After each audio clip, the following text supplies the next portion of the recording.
21층 호텔방 안에 펼쳐진 끔찍한 현장. 남성은 분명 아무 일도 없다고 진술했습니다. 하지만 잠시 후 쿵! 소리와 함께 진실은 미궁에 빠집니다.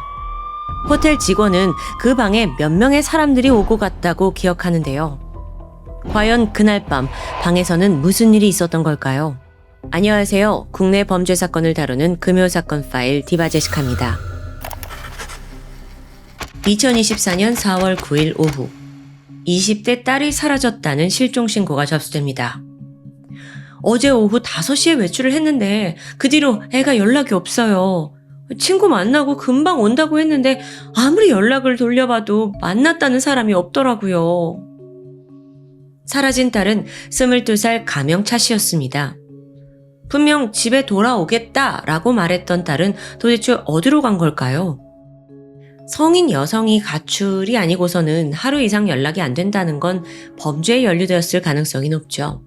하지만 안타깝게도 경찰은 다소 안일하게 대응합니다. 사건을 접수하고 1시간 정도가 지난 저녁 6시쯤 차 씨가 거주하던 고양시 아파트로 향하게 돼요. CCTV 흔적을 찾아볼 생각이었죠. 그런데 예기치 못한 문제에 봉착합니다.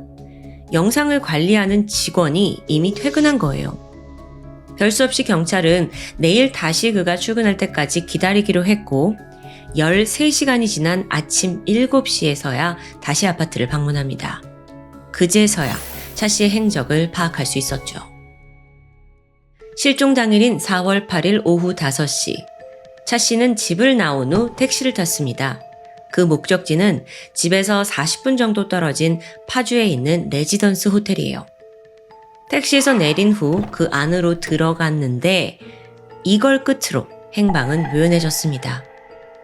지난 이틀간 핸드폰을 사용한 흔적도 또 카드를 쓴 내역도 전혀 없어요. 그런데 핸드폰 위치를 추적해보니 석연치 않은 정황이 발견됩니다. 호텔에 들어가고 나서 수시간이 지난 9일 새벽 마지막 위치가 갑자기 시내에 있는 한 상점으로 확인된 겁니다. 이거 좀 이상해요. 그날 밤 늦게까지 딸을 계속 가족들이 기다리고 있었는데 밤새 전화를 했거든요. 근데 그건 다 무시하고 새벽에 갑자기 시내에 나갔다? 어딘가 앞뒤가 맞지 않는 듯 하죠. 다음으로 경찰은 해당 호텔로 향합니다. 차 씨가 직접 방을 결제하진 않았어요. 일단 그날 근무한 프론트 직원에게 그녀 사진을 보여주며 물었죠. 이틀 전에 오후 5시 40분쯤 그때 도착한 여성인데요. 혹시 몇 층으로 갔는지 알 수 있을까요? 다행히도 직원은 똑똑히 기억을 하고 있었어요. 그분이요. 최상층인 21층으로 가셨어요. 근데 그 방 손님 아직 체크아웃 안 했는데? 여자분이 방에서 나오는 건 보지 못했어요. 그럼 아직 방에 있다는 소리일까요? 도대체 무슨 상황이냐고요? 경찰은 급히 21층으로 향했죠. 경찰입니다. 조사할 게 있어서 나왔어요. 막 문을 두드리자 안에서 부산스러운 인기척이 느껴집니다. 그러다 잠시 후 문이 살짝 열리더니 그 사이에서 20대 남성이 얼굴을 내밀어요. 차 씨가 여기에 갔다고 하는데 행방을 알고 있냐? 라고 물어보니까 그가 아주 태연하게 대답했죠. 새벽에 볼 일이 있다고 해서 나갔어요. 그 뒤로는 전 몰라요. 짧게만 대답하고 바로 문을 닫습니다. 당장 저 방안을 확인하고 싶지만 경찰에겐 아직 그럴 명분이 없어요. 당장 범행이 의심되는 건 아니니까요.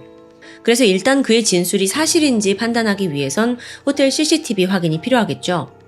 1층 프론트로 내려가서 영상을 돌려보고 있던 중 갑자기 경찰 무전기가 울립니다. 인근 레지던스 호텔에서 추락사고 발생. 현장팀 즉시 확인 바람. 충격적이게도 앞서 방문을 열고 경찰과 마주했던 그 남성이 21층에서 극단적인 선택을 한 겁니다. 그런데 여러분, 이게 끝이 아니에요. 현장에 추락한 시신은 총 2구였습니다. 둘 다 20대 남성이었죠. 이들은 동갑내기 친구였고 한 친구가 떨어지고 다른 친구가 뒤를 따랐던 건데요. 이들의 존재는 23살, 24살이던 가명 유 씨와 김 씨입니다. 학창 시절부터 또 성인이 돼서 직장까지 붙어 다니던 단짝이에요. 아니 도대체 그 방 안에서 무슨 일이 있었냐고요. 드디어 굳게 잠겨있던 21층 방문이 열렸습니다. 그리고 끔찍한 비밀이 밝혀지죠. 먼저 실종됐던 차 씨는 욕실 바닥에 옆으로 누운 채 시신으로 발견됩니다. 입에는 청테이프가 붙어 있었고요. 양손을 등 뒤로 꺾어져서 결박되어 있었어요. 몸 이곳 저곳에 멍자국이 보였는데 죽기 전까지 가혹한 폭행을 당한 것으로 보였죠. 결정적으로 그녀의 목은 케이블 타이로 강하게 졸려 있었는데요. 부검 결과 사인은 목졸림에 의한 질식사로 판명됩니다. 그런데 발견 당시 차 씨가 입고 있던 청바지와 또 속옷이 모두 벗겨져 있었습니다. 성폭행이 의심되는 정황이죠. 실제로 허벅지 부근에서 남성의 정액도 검출되었고요. 그런데 정작 질에서는 어떤 삽입을 했다는 흔적이 나오지 않아요. 그렇기 때문에 경찰은 유사 성행위가 있었다라고 추정하게 되죠. 경찰은 이 모든 걸 파악했을 때 가장 유력한 시나리오를 떠올립니다. 스스로 목숨을 끊은 두 남성 유 씨와 김 씨, 이들이 처음에는 성폭행을 목적으로 피해자 차 씨를 방으로 불렀을 거예요. 하지만 무슨 이유에서인지 실패로 돌아갔고 이 모든 범행을 감추기 위해 살인을 저지른 건 아닐까요? 경찰은 이들의 핸드폰을 포렌식했고 진실을 추적하기 시작합니다. 그에 앞서 사망한 범인들에 대해 간단히 알아볼게요. 유 씨와 김 씨, 이 두 사람은 학창 시절부터 붙어 다니던 단짝입니다. 그런데 둘 다 다혈질의 폭력성이 짙어요. 한 번은 게임이 잘 안 된다면서 이 PC방 모니터를 막 주먹으로 부순 적도 있어요. 그렇게 성인이 된 후 두 사람의 공통사는 불법 도박과 코인 투자였습니다. 큰 거 한 방만 터지면 인생 싹 바뀐다고 믿고 있었죠. 특히나 도박에 빠지게 된 계기가 있는데요. 3년 전에 두 사람은 홀덤 펍의 파트타임 딜러로 취직합니다. 잠깐 홀덤 펍이 뭔지 좀 설명을 드려야 할 것 같아요. 요즘 사실 서울 번화가 곳곳에서도 간판이 보이더라고요. 한국에서는 내국인이 카지노 출입하는 게 금지되어 있습니다. 그나마 전국에 유일하게 딱 한 곳만 내국인이 들어갈 수 있는데 바로 강원도 정선에 있는 강원랜드죠. 근데 여러분, 왜 여기만 허락되는지 그 이유 아세요? 7, 80년대까지만 해도 강원도에 산이 많아서 정선, 태백, 삼척에서 광산 사업이 성행했습니다. 근데 그게 점점 문을 닫았죠. 그러니까 지역 경제가 무너진 거예요. 그래서 정부가 경제 회복을 목적으로 카지노를 딱 한 곳 거기다가 허용해 준 거예요. 물론 이 강원랜드는 지금도 문제가 많긴 하지만 이 모든 이야기는 어쨌든 카지노에 대한 배경을 모르실까봐 제가 잠시 설명드린 거고요. 그렇다면 홀덤 펍이 뭐냐? 한국 사람들은 카지노에 못 가잖아요. 강원랜드는 서울에서 막 3시간 이상 달려가야 되는 산속이고요. 그렇다 보니 도박을 원하는 사람들이 한 곳으로 모이게 됩니다. 이때 소정의 입장료를 내고 들어가면 약간 술을 마시면서 가벼운 술집 느낌으로 포커게임을 할 수 있는 거예요. 그래서 홀덤펍은 주로 술집, 식당으로 등록되어 있어요. 약간 술 나오는 당구장처럼 운영되나 제가 이렇게 생각을 해봤는데 그래도 이게 도박이 안에서 펼쳐지잖아요. 게임 중에 칩이 거래가 됩니다. 직접적인 현금 거래만 없다면 이게 법적으로 문제가 없대요. 하지만 업주들은 이걸 이용하죠. 근데 아무리 도박판에 어떻게 돈이 빠질 수 있냐? 일부 업체가 그 칩을 현금으로 불법 거래해주기도 하고 또 승패에 따라 돈을 계좌로 따로 지급하기도 한다고 합니다. 사실 홀덤펍이 예전부터 있었지만 좀 과거에는 음주 문화였거든요. 근데 코로나 전후로 한국에서도 급격히 확산된 모습입니다. 다시 사건으로 돌아와서 이곳에서 딜러로서 알바를 시작한 유 씨는 점점 카드게임에 매료돼요. 결국에 본인이 불법 도박에 손을 대기 시작했죠.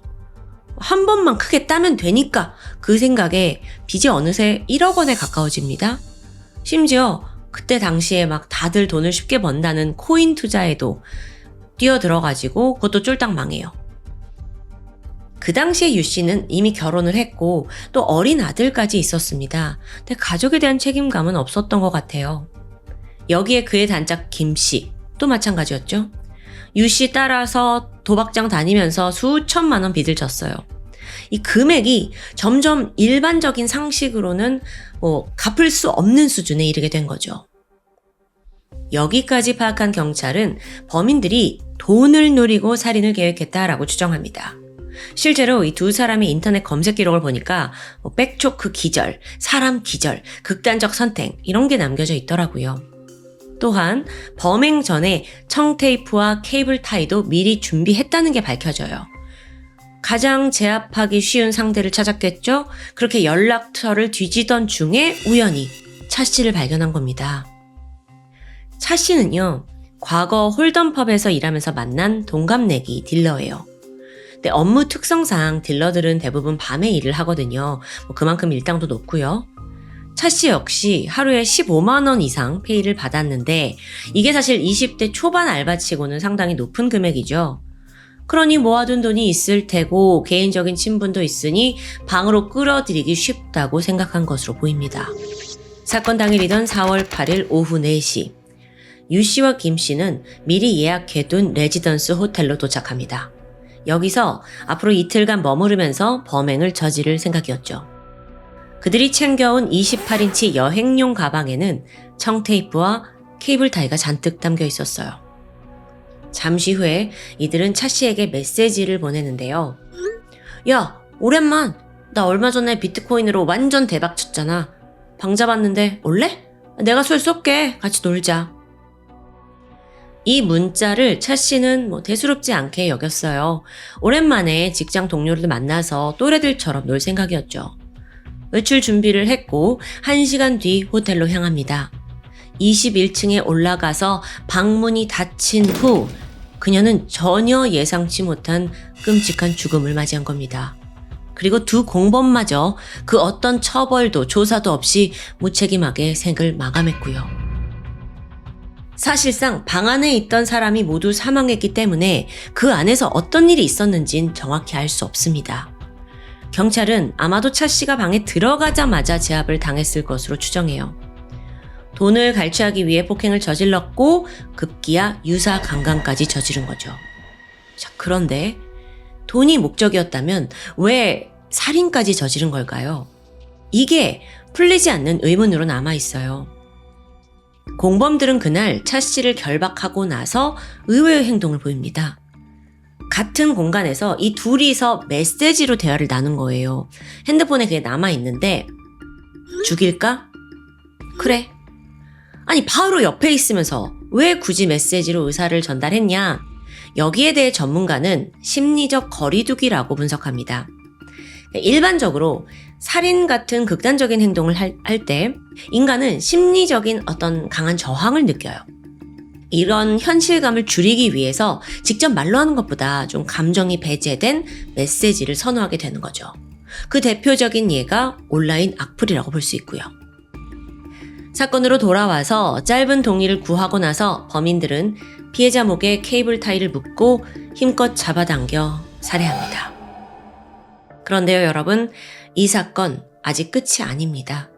제가 말씀 못 드린 한 가지 부분이 남아있는데 그렇게 살인을 끝낸 두 사람은 침실로 이동해요. 충격적이게도 그곳엔 또 다른 20대 여성이 있었습니다. 이거 무슨 상황이냐고요? 차 씨가 호텔로 온다라고 이제 승낙을 한 후에 범인들은 곧장 텔레그램을 통해 두 번째 피해자를 물색했습니다.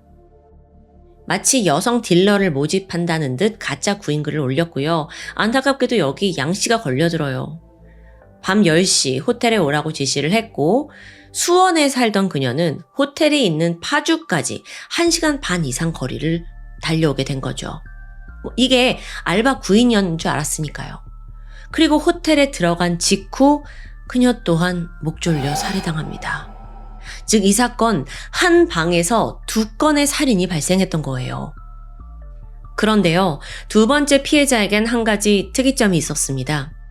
부검을 해보니까 오른쪽 팔에 베인 상처가 발견된 겁니다. 3cm 깊이로 9cm 정도 칼에 베었어요. 꽤 큰 상처인 거죠? 근데 문제는 시신은 물론이고 방 안 어디서도 혈흔이 발견되지 않았다는 거예요. 아니, 상처가 이렇게 깊은데 어떻게 혈흔이 없지?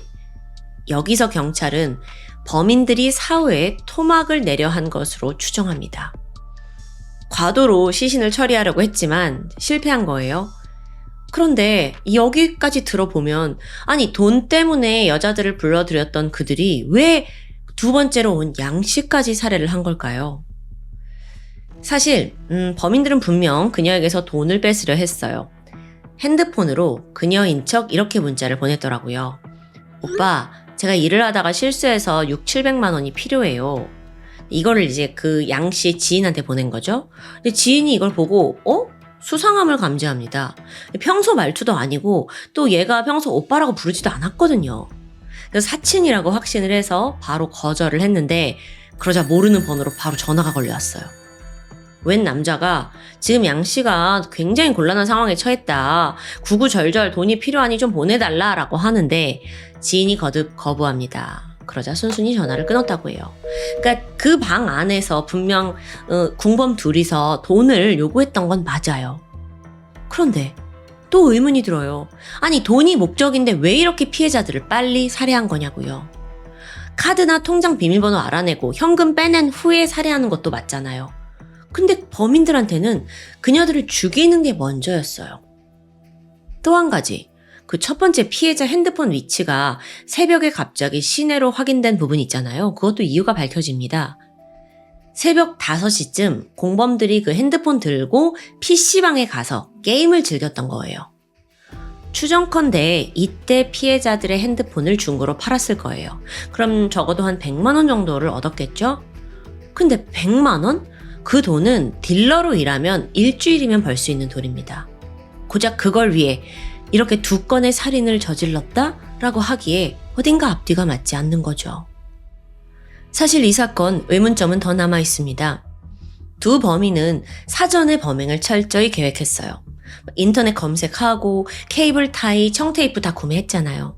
그런데 정작 시신을 처리할 방법은 생각하지 않았던 겁니다. 물론 토막을 시도했다곤 하지만 이것도 적절한 흉기가 없어서 실패한 거예요. 이들이 사용한 그 과도가 레지던스 호텔에 비치된 용품이었거든요. 그러니까 준비해온 도구가 아니라는 거죠. 뿐만 아니라 피해자들은 4월 8일 밤에 사망합니다. 그리고 경찰은 이틀 뒤인 10일 오전 10시에 도착해요. 즉 이들에게는 시신을 처리할 하루라는 시간이 있었습니다. 그럼에도 사실상 아무것도 조치를 취하지 않고 그냥 방에 그대로 유기한 거죠. 사실 생각해보면 21층 방이 10일 오전 11시에 체크아웃이었습니다. 딱 이틀만 빌린 거죠. 그래서 시신 그대로 두고 가면 바로 발각돼요. 근데 왜 그냥 뒀을까요? 아니, 그러고 보면 애초에 범행 장소로 호텔을 선택한 것도 이상해요. 왜냐면 여기가 7층부터 19층까지는 일반 오피스텔이고요. 20층과 21층만 레지던스 호텔로 사용되고 있었어요. 그러니까 왔다 갔다 하다가 입주민들과 마주칠 가능성이 아주 높다는 거죠. 자, 그렇다면 혹시 이들은 처음부터 도망칠 생각이 없었던 건 아닐까요? 아니, 의문은 산더미인데 범인들이 그렇게 죽어버려서 도저히 알 수가 없습니다. 그럼 만약 경찰이 처음에 범인을 마주했을 때 그냥 잡아뒀다면 이야기가 달라졌을까요? 4월 10일 오전 10시 일당 중 한 명이 문을 열었습니다. 근데 보통은 경찰들이 2인 1조로 다니잖아요. 그래서 한 명이 범인과 머물면서 다른 분이 CCTV를 확인했다면 어땠을까라고 생각을 해봤는데 사실 그랬다면 21층에 혼자 남아있던 경찰분도 위험했을 수 있어요. 왜냐하면 그 방 안에는 사실 2명의 남성이 있었으니까요. 근데요, 경찰은 그럼 호텔 프런트에서 체크인했을 당시에 방에 몇 명이 있었는지를 확인할 수 있지 않았을까요? 몇 명이 들어갔는지를요. 정말 답답합니다. 결국 이 사건은 더 이상의 수사가 불가능했고 공소권 없음으로 종결됩니다. 유족들은 왜 딸이 살해를 당한 건지, 그날 밤 무슨 일이 있었던 건지 그 풀리지 않는 질문을 평생 안고 살아야 하죠. 마지막으로 범인 유 씨가 극단적인 선택을 하기 전 친구에게 보낸 문자 내용이 남아 있습니다. 친구야, 내 아들 잘 부탁한다. 크크크. 내가 사람을 죽여서 그래, 나도 죽는다. 이걸 유서라고 보기에는 너무도 가벼운 말투인 것 같죠? 어쩌면 강도살인을 계획했던 처음부터 끝까지 그는 모든 걸 아주 가볍게만 여긴 거 아닌가 싶습니다. 그렇기 때문에 자기 목숨도 그렇게 내던진 걸까요? 그래요. 뭐 그럴지 모르지. 근데 억울한 죽음을 당한 피해자 차 씨, 그리고 양 씨는 그들 가족에게 세상 무엇과도 바꿀 수 없는 소중한 딸들이었습니다. 목숨을 잃은 피해자의 명복을 빌겠습니다. 지금까지 금요사건 파일 디바제시카였습니다.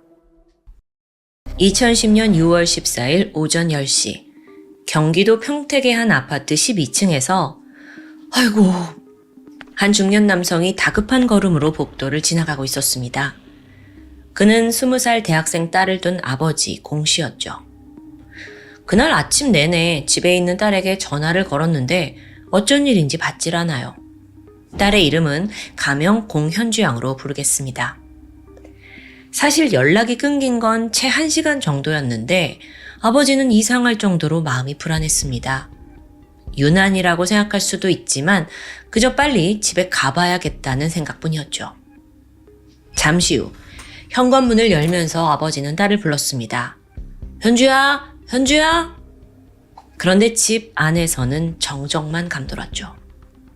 잠시 후 조심스럽게 딸의 방문을 열어본 순간 아버지는 그대로 얼어붙고 맙니다. 현주 양은 침대 위에 엎드린 채 쓰러져 있었습니다. 그리고 뒤통수와 목에서 피가 흘러나왔고 매트리스가 빨갛게 물들어 있었죠. 심지어 그녀의 얼굴은 이목구비를 알아보기 힘들 정도로 퉁퉁 부어 있습니다. 아버지가 비명을 지르면서 다가갔지만 이미 딸은 숨이 끊어진 후였습니다. 신고를 받은 경찰이 즉각 출동합니다. 집 안에서 발생한 살인사건이에요. 작은 증거라도 놓치지 않으려고 서둘러 현장 봉쇄했고 수색에 돌입했죠. 그런데 가장 먼저 눈에 들어온 특이한 장면이 있습니다. 베란다에 검은 연기가 자욱한 겁니다. 얼핏 보니까 이 연기가 옆집에서 들어오고 있어요. 그것도 벽과 벽 사이 뚫려 있는 방화벽을 통해서요. 아니, 왜 벽이 뚫려 있지? 그 옆집에는 김 씨 부자가 살고 있었습니다. 아버지는 일이 바쁜지 잘 들어오지 않았고 18살 아들 김군이 혼자 지내는 날이 많았다고 해요. 자, 그렇다면 지금 벽 하나를 사이에 두고 한 집에서는 살인이, 바로 옆집에서는 화재가 난 걸까요? 김군의 신변을 걱정한 경찰이 서둘러 옆집으로 가서 문을 두드렸는데 응답이 없습니다. 어쩔 수 없이 강제로 문을 열었죠. 뜨거운 열기가 쏟아집니다. 그리고 작은 방에서 침대와 책상이 불에 타고 있었어요. 천만다행히도 화재가 빠르게 진화되면서 피해는 막습니다. 이어서 경찰이 집안 곳곳을 확인했는데 그 어디서도 김군의 모습은 보이지 않았습니다. 다음으로 경찰은 아파트 복도에 설치된 CCTV를 확인합니다. 범인이 창문을 타고 온 게 아니라면 분명 영상이 찍혀 있겠죠. 근데 공 씨네 집으로 들어가는 사람 그 누구도 찍혀 있지 않아요. 분명 현주 양은 집에 혼자 있었는데 그럼 누구지? 이 대목에서 노련한 저희 시청자분들은 이미 눈치를 채셨을 겁니다. 충격적이게도 범인은 옆집에 살고 있던 18살 김군입니다. 그런데요, 이 소식을 들은 주민들은 도저히 상황을 이해하기 힘들었어요. 사망한 현주 양과 김군 사이에는 옆집 사는 거 외에는 별다른 접점이 없습니다. 오며 가며 했던 것도 아니고 그냥 마주치면 인사하는 정도였어요. 뿐만 아니라 김군은 고등학교 1학년 때 자퇴를 한 이후 줄곧 집안에 틀어박혀 히키코모리 생활을 했습니다. 게임과 인터넷에 빠져 살았죠. 그런데 왜? 왕래도 없던 옆집 대학생 누나를 왜 살해했냐고요. 한편 도주했던 김군은 3일 만에 체포됩니다. 무슨 이유에서인지 현장 주변을 떠나지 못하고 결국 맴돌다가 잡힌 거예요. 순순히 범행 일체를 자백하는데 경찰이 왜 죽였냐 범행 동기를 묻자 다소 어이없는 대답이 돌아옵니다. 제가 아빠한테 불만이 있어서 홧김에 방에 불을 질렀어요. 그래서 옆집으로 도망갔는데 누나가 절 보고 놀라서 소리를 지르잖아요. 그래서 죽였어요. 네? 이게 지금 무슨 아무 연관성 없는 얘기예요? 여러분, 지금부터 들려드릴 내용은 온전히 김군의 진술에 의존한 스토리입니다. 특히나 그는 아버지에 대한 피해 망상이 좀 섞여 있기 때문에 감안해서 들어주시길 바랍니다. 김군은 어릴 적 부모님이 이혼한 뒤 아버지와 단둘이 살게 됩니다. 하지만 부자 사이가 결코 순탄치 않았어요. 기억 속의 아버지는 항상 자신을 나무랬는데 특히나 아들의 외모를 노골적으로 비난했다고 합니다. 너는 왜 이렇게 얼굴이 하얗냐? 피부는 왜 이리 고와? 손발까지 남자가 이렇게 연약해 보여서 되겠어? 헐뜯는 거예요. 이런 반복된 폭언에 김군은 점점 위축됐죠. 어느덧 거울을 보지 못할 정도로 심각한 외모 컴플렉스에 시달렸는데요. 게다가 가정폭력은 말로만 끝나지 않았습니다. 아버지가 수시로 매를 들고 폭행을 휘둘러요.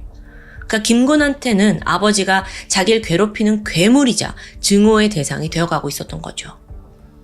이런 불안정한 정신 상태는 학교 생활에도 고스란히 영향을 미칩니다. 김군이 항상 말도 없고 위축되어 있어요. 그러니까 가까이 지내고 싶은 친구도 없고요. 그렇다고 공부를 또 잘한 건 아니라서 학교 자체에 별다른 의미를 갖지 못했다고 해요. 그러자 아버지는 으이그 정신이 빠져가지고는 아들이 나약하다고 또 비난했고 폭행으로 이어집니다. 그러다가 결국 사건 하나가 벌어지는데요. 3년 전인 2007년 9월 또다시 시작된 아버지의 폭언 그리고 폭행에 참다 못한 김군이 문을 걸어 잠그고 방 안에 틀어박히게 돼요. 화가 난 아버지가 열쇠공을 불러서 문을 따게 되는데 이때 김군은 아버지한테 내가 두들겨 맞을 바엔 차라리 죽는 게 낫겠어. 그래서 아파트 12층에서 시도를 합니다. 근데 마침 이때 화단 나무에 걸려서 떨어진 거예요. 천만다행으로 목숨을 건졌죠. 갈비뼈가 부러지는 정도로 끝이 나요. 정말 아찔하죠. 이 사건이 있는 직후 김군은 세상에 내 뜻대로 되는 게 아무것도 없다라는 사실에 더 분노합니다. 아버지와의 싸움은 더 격해졌고 끝내 아버지 말 무시하고 고등학교를 자퇴하기로 해요.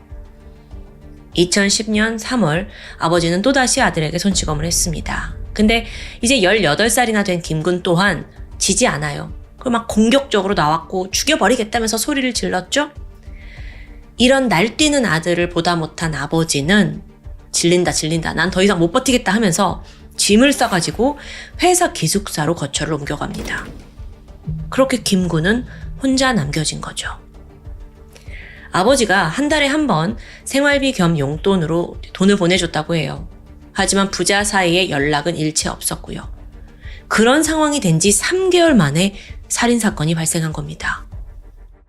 다시 현실로 돌아와서 범인 김군은 조사를 받을 당시 눈에 살기가 가득했어요. 과거를 회상하다가 막 격하게 분노를 쏟아냈고요. 지금까지 들어본 바에 따르면 아버지가 좀 처신을 잘 못한 것 같아요. 아무리 18살 아들이지만 혼자 두는 건 너무 무책임하니까요. 그런데 또 경찰 입장에선 범행 상황에 대한 김군의 진술이 어딘가 좀 납득하기 힘들었습니다. 들어보면 자기 집에 불나서 몸 피하려고 방을 뚫고 옆집으로 갔는데 누나가 소리를 질러서 죽였다는 거잖아요. 근데 그때 그냥 집에 불이 났다라는 사정을 설명하면 되지 않았을까요? 굳이 왜 죽였을까요? 게다가 우발적인 살인이라면 그 흉기는 사건이 발생한 현주양 집에 있어야 하는 게 맞습니다. 근데 알고 보니까 김군이 자기 집에 있던 마체테, 칼을 챙겨간 거예요. 심지어 이 칼이 날 길이만 30cm, 무시무시한 칼입니다. 일반 가정집에 있을 물건이 아니었고요. 알고 보니까 1년 전 인터넷으로 이 칼을 구매했더라고요. 이쯤 돼서 경찰은 다시 현장을 살펴봅니다. 자, 여기서 한국은 건축법에 따라 아파트 베란다에 방화벽을 설치해야 하고 이게 불길과 연기를 막을 수 있습니다. 동시에 화재가 났을 땐 옆집으로 대피를 쉽게 할 수 있게 좀 얇은 방화판으로 구축된 곳이 많다고 해요. 김군의 진술에 따르면 그 베란다 방화벽을 뚫고 옆집으로 들어왔어요. 근데 여기서 경찰이 좀 이상한 걸 느꼈죠? 자, 불이 나서 이 집에 왔다 했는데 불이 어디서 났냐? 작은 방에서 났어요. 근데 이 작은 방이 현관과 가깝습니다. 아니 그러면 현관으로 바로 나갔으면 되는데 왜 굳이 벽을 뚫었지? 또한 앞서 작은 방 화재가 금방 진압된 거 기억하시죠? 가구가 일부만 탔어요. 불이 난 지 얼마 되지 않았던 거죠. 그럼 시간적으로 이건 살인이 먼저 이루어졌다고도 볼 수 있습니다. 그래서 여기까지 파악한 경찰이 바로 김군을 추궁합니다. 너 증거 없애려고 화재 낸 거지. 너 살인을 먼저 저질렀잖아. 이 지적에 김군은 당황해요. 사실 18살 머리로 고작 생각해낸 술수가 금방 들통난 거죠. 경찰이 그를 강하게 압박했고 결국 진실이 드러납니다. 사실 김군은 피해망상과 분노조절 장애가 꽤 심각했습니다. 자기가 조금이라도 기분이 나쁘면 막 아무한테나 살의를 느낀 거예요. 한 가지 일화가 있는데 17살 때 스트리머와 라이브 채팅을 즐기는 아프리카 TV에 한참 빠져 있었어요. 이때 우연히 채팅방에서 군 생활 이야기가 나왔는데 김군이 마치 자기가 군대에 다녀왔다는 듯 거들먹거리면서 한껏 썰을 풀게 됩니다. 아, 군에서 먹는 햄버거 진짜 맛있죠. 저 그거 맨날 먹었는데 아시죠 형님들? 근데 이런 얄팍한 거짓말이 먹힐 리 없잖아요. 그래서 오히려 웃음거리가 되었고 채팅창은 순식간에 조롱과 비웃음으로 가득 찼죠. 순간 김군은 분노가 끓어올라요. 나를 무시하는 저 인간들을 다 찾아서 죽여버리겠다고 결심합니다. 그러니까 생각의 흐름이 엄청 극단적이에요. 게다가 행동에까지 나서는데 얼마 후에 인터넷으로 마체테와 손도끼, 칼을 구매합니다. 이걸 베란다에 1년간 숨겨두고 틈틈이 칼로 찌르는 연습을 했어요. 자, 이제 복수에 남은 건 신상을 알아내는 거죠. 그러려면 해킹을 해야 되는데 김군은 전혀 그럴 능력이 없습니다. 할 줄 아는 거라고는 그냥 인터넷 검색 정도예요. 그렇게 1년간 복수의 칼을 갈았는데 아무 일도 벌어지지 않았죠? 여기에 김군이 또다시 분노합니다. 그리고는 대상이 돌연 아버지에게 옮겨가요. 아버지가 집에 오기만 해봐. 다 죽여버릴 거야. 근데 이 또한 쉽지 않습니다. 아버지가 기숙사로 거처를 옮긴 후 찾아오질 않는 거예요. 그렇게 혼자 씩씩거리면서 칼을 갈던 그때쯤 사건이 발생합니다. 하루 전날이에요. 용돈이 다 떨어졌는데 비굴하게 아버지한테 연락하긴 싫었죠. 그래서 차라리 돈을 훔치기로 마음먹습니다.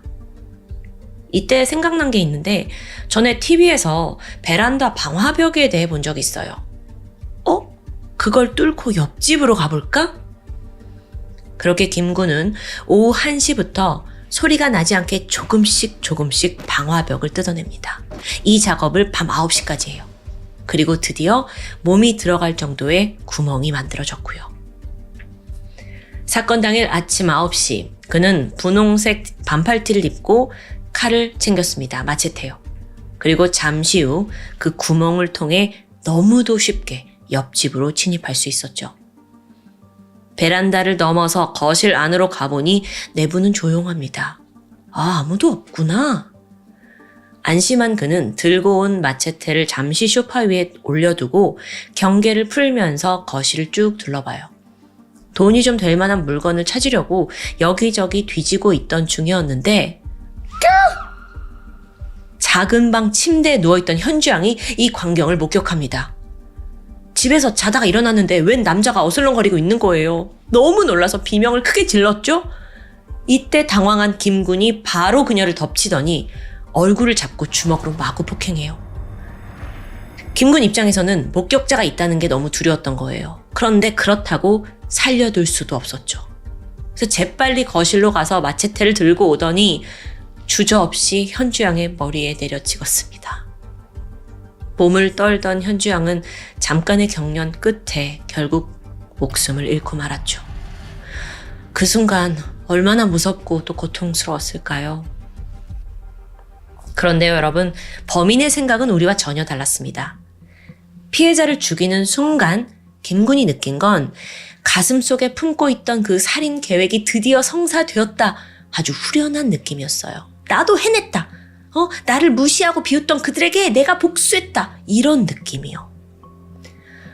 살인이 끝난 후 그는 집을 돌아다니면서 장롱을 뒤졌고요. 또 태연히 냉장고를 열어서 음료수를 꺼내 마십니다. 근데 봐도 딱히 훔칠 물건이 없어요.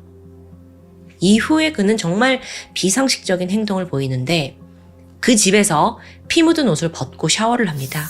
그리고 챙겨온 새 옷으로 갈아입었죠. 아니, 옷을 또 챙겨왔어요. 이걸 봐선 애초부터 누군가를 죽일 생각이었던 것 같아요. 그렇게 다시 자기 집으로 돌아온 김군은 그제서야 현실 인식이 돌아온 것 같습니다. 이제 곧 경찰한테 쫓길 텐데 어쩌지? 그런데 이후에 그가 보인 행동은 또 한 번 이해가 되지 않아요. 갑자기 주방에 있던 1.8리터 식용유를 꺼내더니 자기 집 곳곳에 뿌려요. 그리고 옷에다가 이제 가스레인지 불을 대가지고 이걸로 불을 붙이고 그대로 기름 위에 던진 거예요. 불이 타오르는 걸 보고 김군은 혼자 집을 빠져나가는데 여기서 여러분, 사실상 식용유는 불이 그렇게 크게 번지지 않을 수 있습니다. 게다가 사건이 벌어진 건 옆집이에요. 근데 왜 자기 집에 불을 지르냐고요? 이제 개인적인 생각인데요. 둘 중에 하나 같아요. 순간적으로 아니면 만성적으로 이제 정신에 문제가 있어서 판단력이 흐려졌거나 아니면 아버지에 대한 어떤 분노와 복수심으로 이 집을 다 태워버릴 거야 라는 심리 아니었을까요? 물론 제 개인적인 생각입니다. 실제로 김군은 자백하는 내내 범행을 합리화했습니다. 그리고 모든 것에 대해 아버지와 세상을 탓했고요. 심지어 재판 중에 망언을 쏟아내는데 아니, 살인이랑 동물을 죽이는 거랑 뭐가 차이예요? 이 말에 재판장도 머리를 절레절레 흔들었죠. 근데요, 사실 판사 입장에서는요, 이 사건이 상당히 어려운 건입니다. 보세요. 김군은 초범의 미성년자, 또 지속적인 가정폭력에 불우한 성장 배경까지 더해지면 감형을 받을 여지가 충분히 있거든요. 근데 문제는 정작 본인한테 반성의 기미가 전혀 없다는 부분이었죠. 판사는 고민을 거듭했습니다. 그러다 결국 2011년 5월 김군에게 강도살인, 건물방화, 존속살해 예비, 주거 침입 등 여러 혐의를 적용했고요. 징역 20년을 선고합니다. 이건 사실 미성년자라는 걸 감안하면 한국에서도 최대치의 극형을 받았다라고 볼 수 있어요. 뿐만 아니라 치료 감호, 그리고 20년간 전자발찌 부착 명령도 내려졌고요. 이때 재판부는 당신이 제발 치료를 받고 인간의 존엄성에 대해 배우기를 간절히 바란다 라는 의견을 냈습니다. 마지막으로 최종 항소심에서 2년이 감형되면서 김군에게는 징역 18년이 확정됩니다. 후에 김군의 아버지는 자신의 가정폭력을 인정했습니다. 하지만 김군의 주장과 달리 아들을 훈육하기 위해 가끔 매를 들었을 뿐이다 라고 반박을 해요. 이렇게 엇갈린 부자의 입장 속에서 무엇이 진실인지는 알 수 없겠죠. 하지만 한 가지 확실한 건 김군의 분노가 완전히 잘못된 방향으로 진화했다는 거예요. 분노를 조절하거나 제대로 해소하는 방법을 배우지 못했죠. 그러자 이걸 폭력으로 모든 걸 처리하고자 한 거예요. 또 이걸 바로 잡아주는 어른이 옆에 없었고요.